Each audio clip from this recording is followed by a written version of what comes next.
Today we're gonna take a look at Crime Boss Rockay City.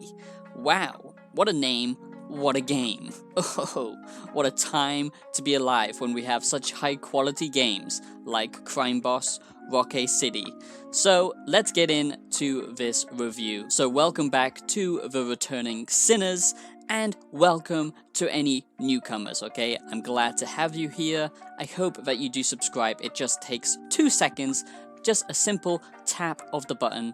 It takes literally 2 seconds, and that would mean so much to me. You have no idea how much that means to me. Join the Savior Empire today. We expose the BS, the corporate lies, and if you like game reviews and philosophical content, you've come to the right place. I would also appreciate it if you check out my music on Spotify. I work very hard on my electronic synth music, and I'm sure you will like it. Oh, games just get better and better, don't they? They don't get more and more shallow, more and more corporate. No, of course not. Where would you get that impression from? Look at this. Now, remember, I do my game reviews early to save you time, to save you money, because you should never pre-order a video game anymore. We just can't trust developers like we used to. It's not so much the developers, and it's, not them we should blame. It's more the publishing studios, the big companies and corporations pushing them to release a game when it's not finished, or the shareholders who want the game released early. But the fact is, in the gaming industry now, it is just full of corruption. We get paid off big shills like IGN. We get a lot of problems in the gaming industry where basically it's mostly false advertisement a lot of the time. It's all marketing these days and never actually backed up by actual footage from the game, how it actually is, which is just so disgusting if you ask me. It's not like it used to be. So I do this early to save you time and money. So never pre-order a game, please, because that is what's destroying the industry. And so I'm completely transparent with you. This is based off the early version of the game. It was still in development when I got to see a little bit of early access and the extensive research that I've done. So of course the gameplay I'm showing you is all in development and it's already been released. I can't show you anything more on that, but I did manage to get my hands on some of the preview footage and basically try it out a little bit myself. I always like to keep it real and honest with you guys and tell you if you're basically being conned or not. So rest assured, you're in safe hands with me. I mean, I have a British accent and I drink tea, so I can't be a villain, can I? So I hope you understand why I do my reviews so early. I usually do get to play the games before release anyway, and I do a lot of extensive research. I just don't want you to waste your money on this, especially. You might think, Savior, you already sound so negative about this game. It might be good. This might be the next Payday. Well, Sunny Jim, I'm sad to inform you, this is not Payday, okay? So I hope you enjoy this Crime Boss Rockay City game review. So let's just first talk about the big elephant in the room, and that is basically the Hollywood and the A-list actors that they hired to do the voice acting in this. I honestly couldn't give a crap. I really don't care about celebrity worship. I don't care if, Keanu Reeves is voicing Cyberpunk 2077. So of course I don't care about some Hollywood celebrity douchebag voicing, basically a bland, boring character with no personality in a game like this. Give me rich, good writing, like in Red Dead Redemption 2. Just look at Skyrim. I mean, the voice acting in that is just incredible. No, but there are countless examples of great voice actors in gaming, so this was just a waste of money and pretty much a marketing strategy, because you can tell they didn't pay them that much, and because it's a video game, the actors themselves, of course, don't care about it. It's not like they're getting paid for big bucks for movies or anything like that. So the delivery here is very poor. It feels very flat and one note. Some of them are better than others, but overall, they're just not interesting. It's not like a fleshed out, interesting cast where each character has a complexity about them. No, it's very one-dimensional. They say cheesy one-liners now and then, and you can see them in the cutscenes from time to time, but it's honestly just, I don't know, it feels very corporate and just lifeless, if you ask me. So the story, okay? Well, the story is the big boss, okay? The big boss is coming, but the big boss died, okay? Which is very sad, very, very sad. And basically, you're fighting over territory to become the new big boss. So the story is basically Baker wants to be the new big boss, and you have to go on different heists and do different missions to make as much money as possible and to basically build a little crime syndicate. And you fight over territory. The cool thing that I do like about this is it's not like a set story. It can actually fail. There is permadeath, so if Baker actually dies, then the game is over and you have to start over again, and that's where the roguelite element actually comes in to the campaign and the gameplay. In a very small way, it kind of reminds me of a great game like Mountain Blade Warband or Bannerlord, okay, where basically you have to collect troops, you have to gather up your army. It's kind of the same in that you're creating, you know, a crime mafia syndicate, and you can actually fight over turf and you will gain men that way and stuff like that.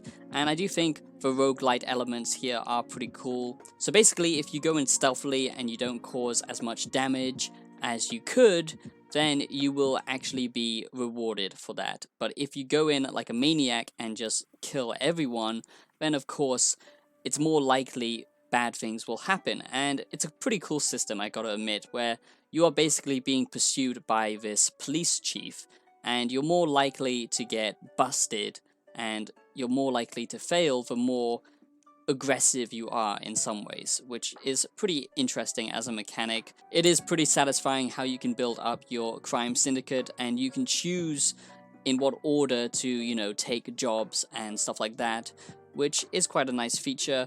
And basically, the more you learn, the more likely you are to succeed the next time you play the campaign, because there is permadeath and your characters will die, and basically you have to think carefully about who you choose to bring with you on a certain mission, because they all have different qualities and traits to them. A few characters might have extra melee damage, and some will actually have negative bonuses to them, and some characters will even have negative traits about them, which will make them less useful in a mission, so you have to plan carefully who you're going to take. So there is some depth here, and I do like the stuff. It's just the execution which I find poor, so I will discuss that a bit later in this Crime Boss Rockay City review. I do think it's pretty cool that you have different paths and different ways to go about things. You can choose what missions you want to tackle, you can choose who you recruit, you can choose what turf you're going to capture and how much men you will gather from it.